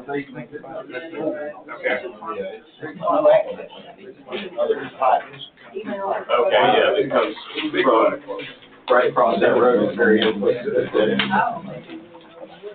I was trying to pull up the map with my phone. Well, I'm sure they know. Yes, I mean, this is something new. Email me, but if you don't mind. I wrote it in a day. Okay. One lane. Yeah. Are you guys on the same road? No, I live on right across the pipeline with you. Okay. You have to come into Clark County to get to us. Oh, really? Yes, we live in that. You get to it through Clark. Thank y'all. Buddy Adam. We'll be talking about. See, we got a big difference. Yeah. They still on that, Our second home world. they still on that property down there? Yeah, I live down there where Darrell Allen lived, lived on dirt road. That water's raised all the way to the end. And Honeycutt Lane comes right into the woods and down in. They're either older. This would be interesting. Or those kids are. Thank you. Have a good one. You can call me Matt. It's in the, it's actually in the courthouse, or courtroom. The courtroom here, yes, sir. You guys, did you put your name on the last email? I'm sorry. Matt, you did. Good to meet you. Yeah, good for you. Have you ever been to Georgia? Yes, you're not an attorney, are you? Georgia. Oh, do you? Okay. Are you a developer or you just? That's kind of what I. Developer. Yeah, I think I got the card for the Jacksons. 750. And here, yeah, you got the card last time. But those are all gated communities. Yeah, that's They got a guard at the gate, you want to get in, you got, I I mean, I played out there, but the only time I hear play out there is when Right. the group. Yeah, absolutely. I talked to him last time. Come in. And mentioned your name. Oh, perfect. We'll be there all the way. Yeah, I mean, you've got capacity in the area, right? Not from there, but you guys are, matter of fact, if he's contacting you. Okay. Hey,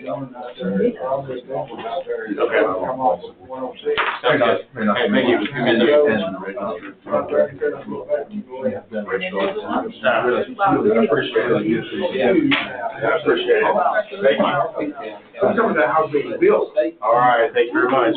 Thanks for throwing that up on the And I know screen. the Oh, ones that's been built. absolutely. No, this is different.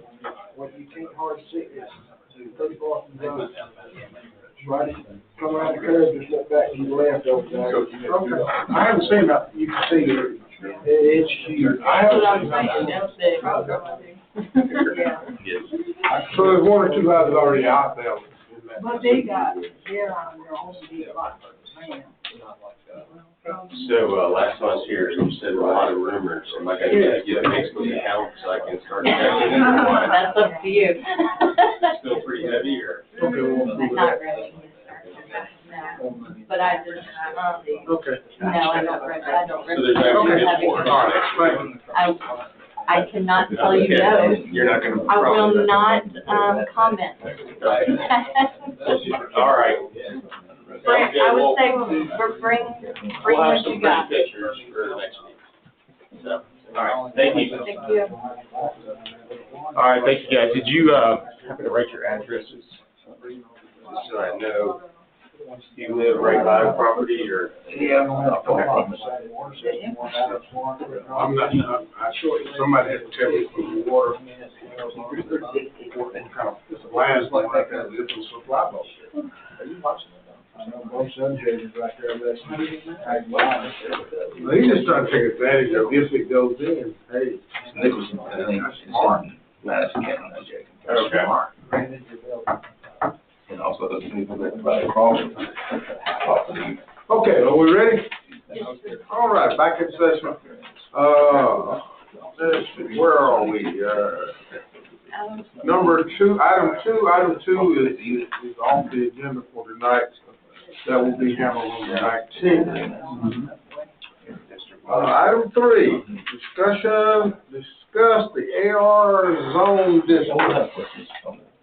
All right, so I'll see you guys on. We want to talk about the decision that was made to Yes, go that's what they told me.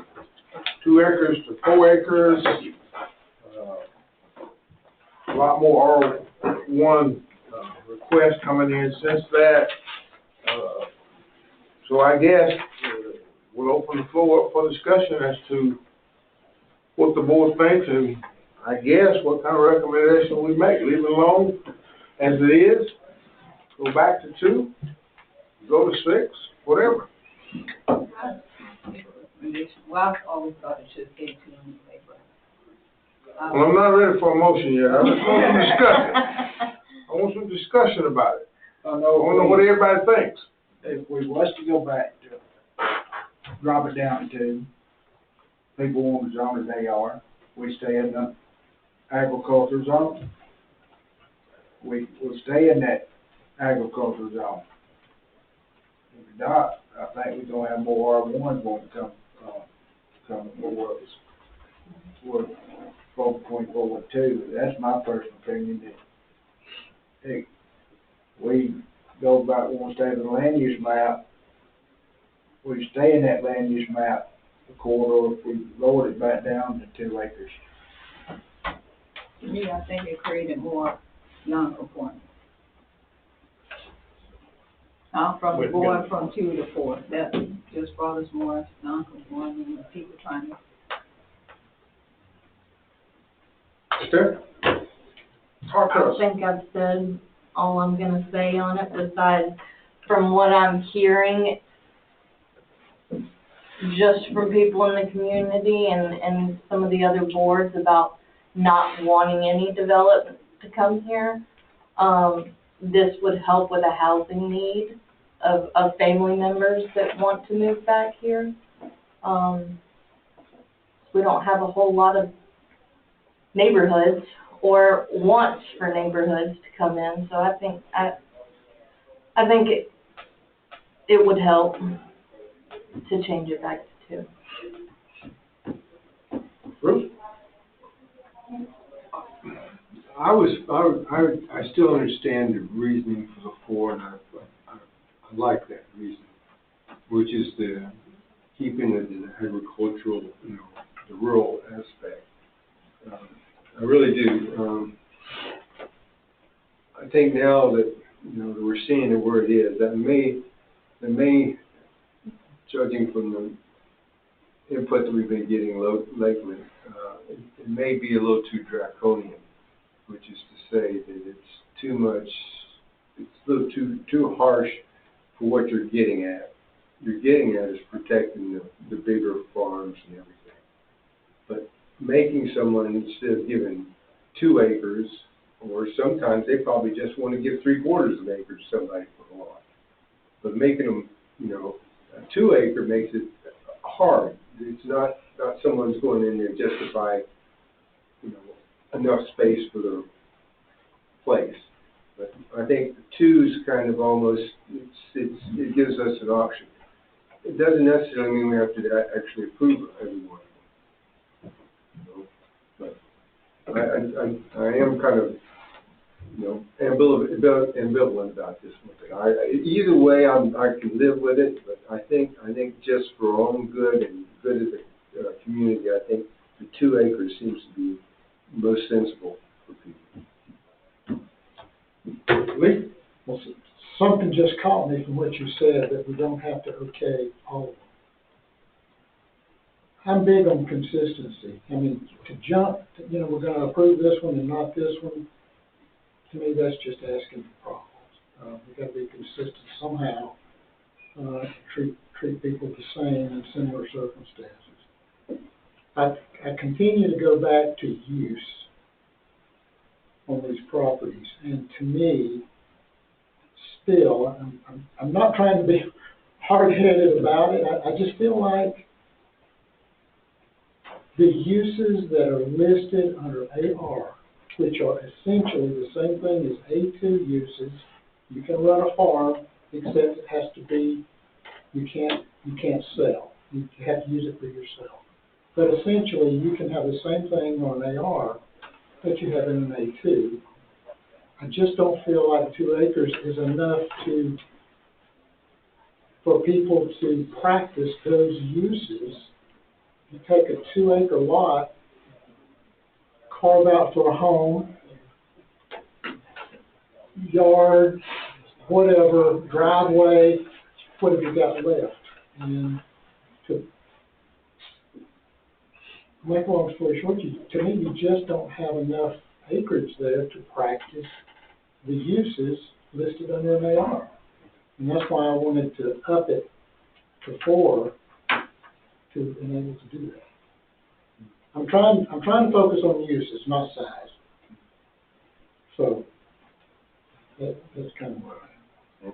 William? Yeah, mine's just overarching, coming even up from that, looking over. We're now looking back, thinking that we moved too quickly. I'm seeing us do the exact same thing. We've already put it out there before the Board of Commissioners to look at overarching for the whole county. Sit still.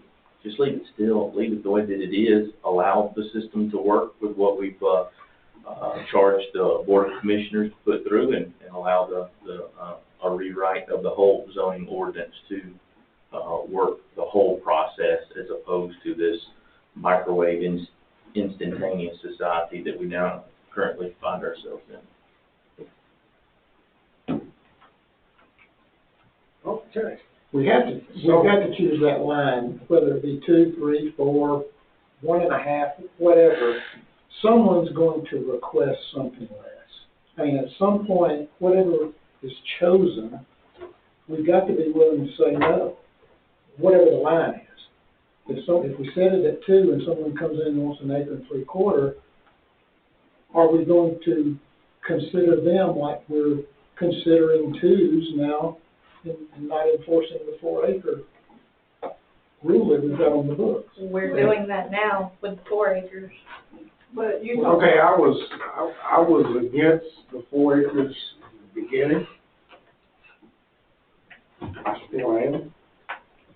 But I think there's a way that we not only have to look at the usage, we have to understand that we're dealing with people.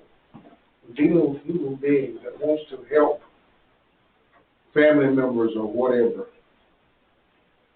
I think Lee brought up a good point last time, or maybe I said it. I think 4 acres is too much. Is it possible that we can increase the R1s? Where people can take advantage of R1 for 2 acres? Can we, I mean, is that a consideration? Would that make it more palatable In the A1? to have a 2 acres, No. a 2 acre R1? I mean, we're having, the problem now is we don't want R1 showing up all through the agricultural area. Okay. I guess my feeling is, it's kind of like the one we had with the mobile home with the half acre. It didn't matter what you call it. You can call it whatever you want, A1, A2, R1, whatever. It's still what it is.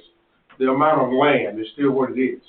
But I'm trying to get it where those people that don't own a tremendous amount of land that wants to break it up and give to their children or whoever. You know, I just think 4 acres is too much. We need to come up with some way that we can service everybody. Now, Lee's right. We're not gonna satisfy everybody. There's gonna be some folks that's gonna come in with less. But we jumped all of a sudden, and you can see from this, look at the R1s that started to come in. So I think we got to, I think from my standpoint, we've got to do something different than what we're just doing. Okay, so what you're saying is the agriculture. We have a lot of people that have agricultural land that want to split it for their children, right? Yeah. That's what we're facing now. So you're saying instead of ARs, that they go and put R1s in it? I'm saying increase the sizes of R1. Right, so that's The what I size of R1. Okay, Where the so- people that want 2 acres can take advantage of it. I think they already It's not a maximum. Yeah. Right. Well, But zoning, I mean, everybody always wants to go down. Nobody comes in wanting to say, I want to make a 100 acre. I mean, well, no, we did have a couple of that. yeah, we had did. just a couple, Mhm. but I mean, the majority is always down zoning, where they want more density. Well, We don't restrict that from anybody currently. They can do what you're asking for currently. Any of these that we're looking at tonight can ask for that and accomplish that. I understand what Lee's saying about land use, but what the people are showing us, that their children are coming back wanting that large acreage to do what you're saying that they want to do. They want to just come in, put their families, and help take care of either the rest of the farm, or they want to just take care of their elderly parents. And that's where I feel that 2 acres, we should allow them, because they don't want to come back and do all that big farming. So it comes down to people. Do we stop people that did their life savings to buy this place, but they thought they were going to farm, but their kids now want to come back, they're elderly, they need help, or something that they can't give their children what they paid money for? That's where I feel the 2 acres, that's why we shouldn't have went up to them. And I understand what you're saying, but the land usage, they're showing us that they don't want to use that land anymore. This is going forward. Maybe I came across and read it into, I'm not against helping families. I might want to do the same thing. Right. What I'm against is going against the comp plan. R1 is defined as medium to large density residential. That's what's in the comp plan, or what's in our ordinance. The comp plan says that our rural conservation area is designed to be low density, large lot. Those two conflict with each other to me. Placing high density zoning in a low density targeted area is just not right. I mean, it's just going against the comp plan. But somewhere, we missed what people really want. That to me, that comp plan somewhere missed, because as I went to some of the meetings, there was people that were expressing other things. So that's what I'm saying. That's why we're getting a flood of these people coming and saying, okay, well, I want to split my... I understand that. So that's what I said, somewhere we missed. I know what people want. Okay. Everybody else should have to maintain undeveloped parks for their benefit, but I can do any damn thing I want, because this is America. Okay. Well, I hear what you're saying, Yeah, I hear what you're saying, but- but I think you gotta think about people in general. Yeah. You know, the comp plan is great, but that's only one part of it. We can't make decisions just based on the comp plan. What some people said that they want. Now, I mean, I fought those people that didn't show up. I fought them. They should have showed up at the comp. They should have showed up when they had those meetings. But they didn't. But they are voicing their opinion loud and clear now. And what was so bad about 2 acres when it was 2? What was so bad about it that it had to go to 4? Why not make it 8, 10? Yeah. And also, really and truthfully, when we approach these difficult decisions, and we seem to be making a motion against the comp plan, I think that's incumbent on us at that point to put down what specific, and make it formal, what specific justifications is different about this one as opposed to the general run of them. Say, this one has these particular elements that when you go down our 14 criteria, these particular elements outweigh that one part of the comp plan. You shouldn't go against a comp plan unless you have full justification that makes sense in terms of being able to justify that one decision when everyone else comes in and says, well, they did it, well, you don't have the same situation. I mean, that's why I don't want to lose situational awareness and be able to judge and make the decision based on the particular situation, not just a cookie cutter. Things that make brownies, right? But we keep saying the comp plan. That plan is just a suggestion. It's just something It's that a you legal want. document. I know it's a legal document, but I'm just saying the way a plan, the comp plan, yes, it's the direction that you would like to take the county, but they're showing us that the county, the people in the county, are moving in a different direction because of personal, you know what I'm saying, there can be something that can change. It's not, we want this for the future, but you don't know what's going to happen tomorrow, or the next day, or the next we review year. it every 5 years. Yeah. So that it'll stick in. But we don't Plan know. for that 5 period, so that we're not adjusting for every inflation rate, gas hike, the mortgage rates going on, or housing issues. Yeah. We're saying this is how It's it's just supposed a to be for the projection. next 5 years. No, it's a statement from the community. Doesn't matter the ones that come and talk. To us, with the R1s, the comp plan is the plan we're supposed to follow for 5 years until it's looked at again every 5 years. But they never followed that plan. We're supposed to. You're supposed to, like I said, things change, that's why they never have followed that plan. It's just a plan, it's something they project, but it can't be the stone that we have, this is That's the reason we also have the ordinance and, what's the other Right. things in section 14. Yeah, we got, We're supposed to look at. Oh, Well- goal factors. I'm not even sure if it matters if we change it, because lately the votes have been going all over the place anyways, so, I mean, I could argue it both ways, but I do agree with Lee, if we're gonna pick something, we have to be consistent, and I know we're just a recommending board, and we don't have a say-so on the final vote, but lately it's just kind of been like pick and choose, and our ordinance hasn't really meant anything, so. Make them all mad, choose 3 acres, that way the 2s and the 4s are mad. Nobody wins, nobody loses.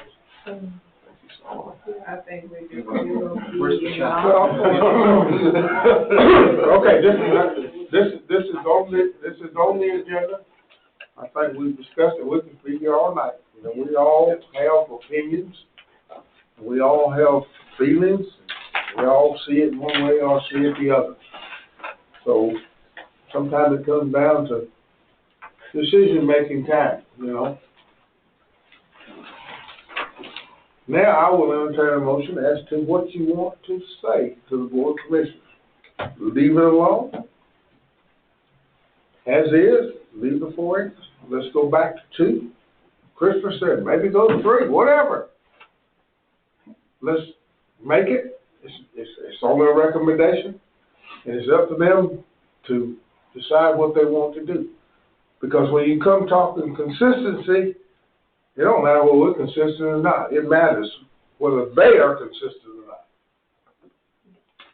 That's what matters. If they are consistent. If they're not consistent, what we say, we make a hill meeting.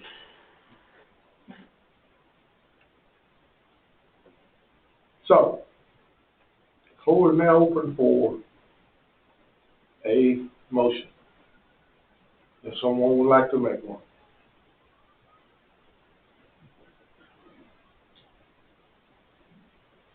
Well, I will make a motion that we recommend to the Board of Commissioners that we go back to the 2-acre parcels for AR.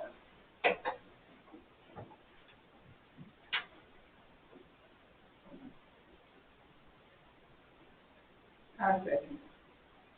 Okay, we have a motion and a second that we recommend to the Board of Commissioners that they consider going from 4 acres back to 2 acres for AR parcels.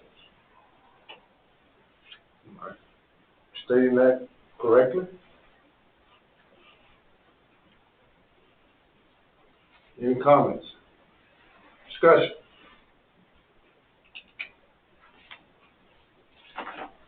Ready to vote, Bruce?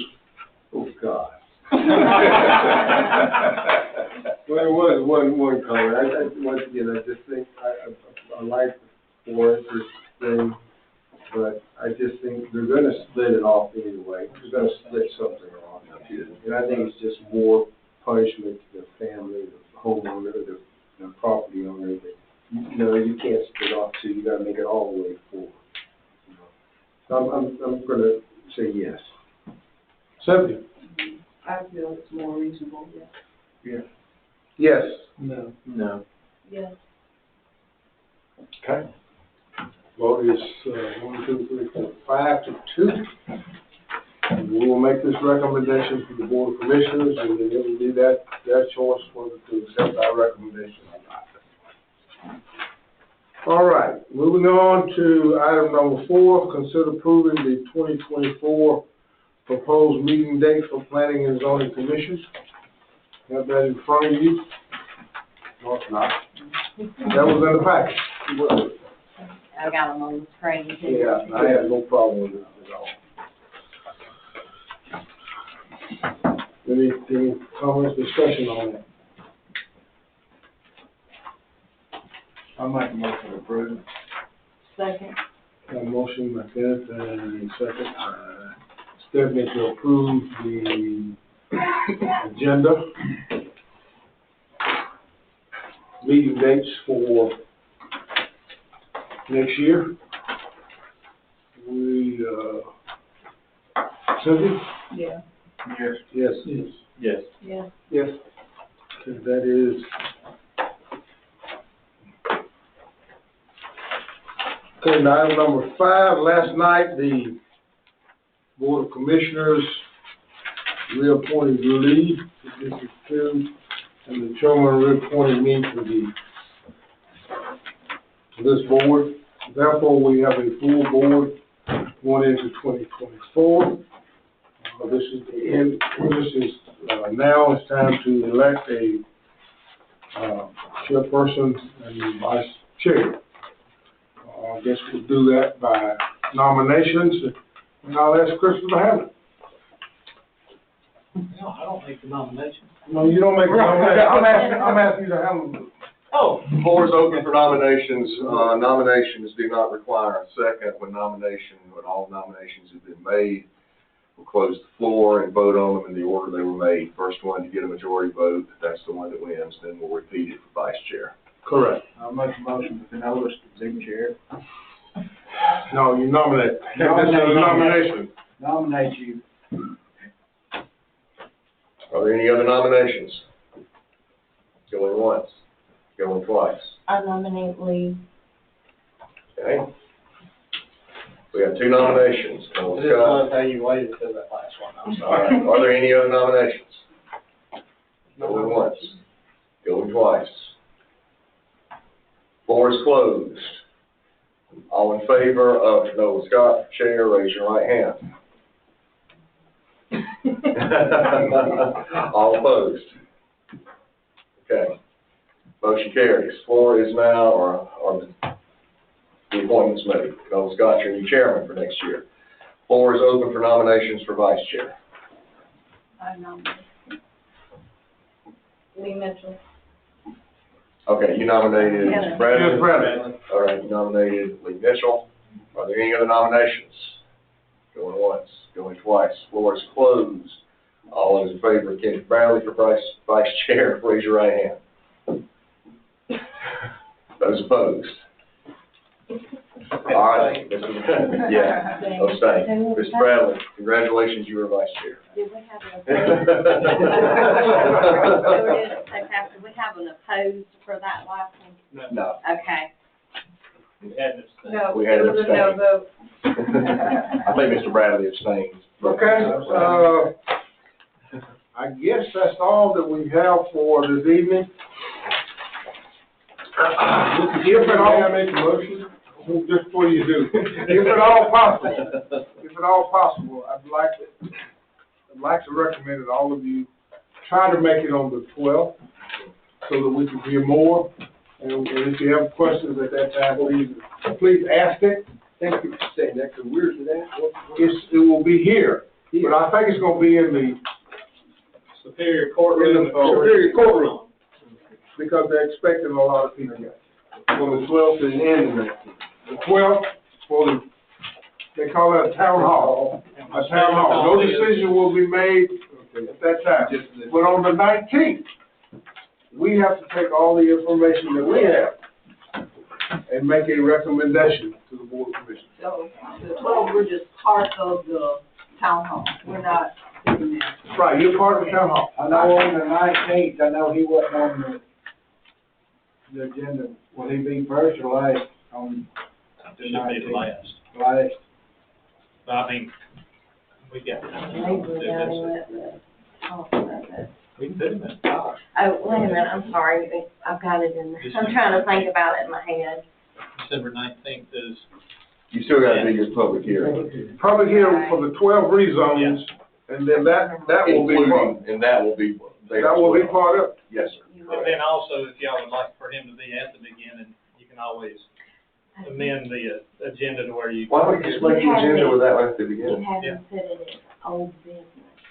And then you have him put Yeah. it as old business. So we can bring it up. I would suggest you put it early, that will allow most people to leave. So we'll do